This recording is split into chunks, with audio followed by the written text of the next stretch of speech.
At the heart of calculus are real numbers. But what do we actually mean by real? That's what we're gonna talk about in this video. Humans have learned to count apples. In English, we count 1 apple, 2 apples, 3 apples, and so on. Indeed, as children, we first learn to count like this.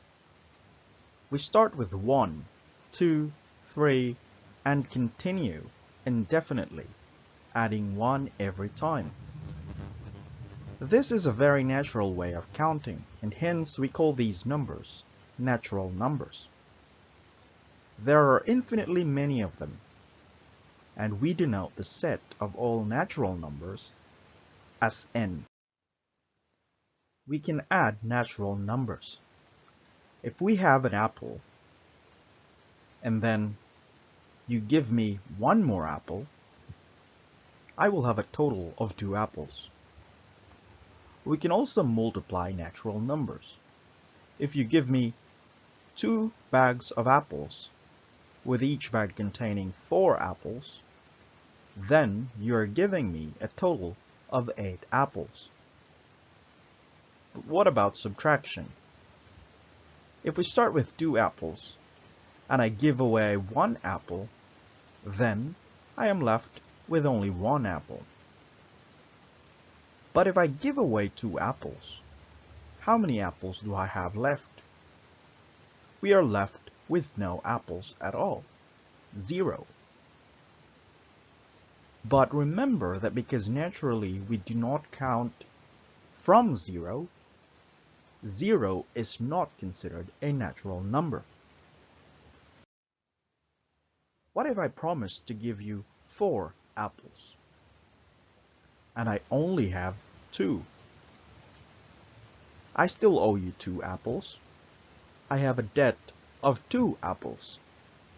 The problem with subtraction forces us to think of a bigger set of numbers. This new set includes all natural numbers, 1 to n, the number 0, and all negative numbers, -1, -2, and so forth to m. We call this set of numbers the set of integers, often denoted by z for the German word Zahlen, which means numbers. And yet we have not yet exhausted the problems with apples. Suppose I only had 1 apple, but I want to share this apple with you so that each of us would eat the same amount. The math problem becomes 1 apple divided by 2 people. Today we say that the answer is 1/2 of an apple. But 1/2 is not an integer. Recall that integers are whole numbers, including negative whole numbers, positive whole numbers, and 0. And so we think of new numbers, and we call them fractions. These include 1/2, 2/2, 1/3, 2/3, 1/4, and so on, and their negatives. Now we have an even bigger set of numbers, and each of them has the nice property that it can be expressed as a ratio of 2 integers. For example, -2 is the ratio of 6 to -3, or of -8 to 4, or of 2 to -1. Another example is the fraction 47/11, which is the ratio of 47 to 11, or of -47 to -11. Indeed, any fraction or integer can be written as a ratio of 2 integers, and so we call them rational numbers. I don't know why, but people use Q to denote this set of numbers. And lastly, we make apples into apple pies.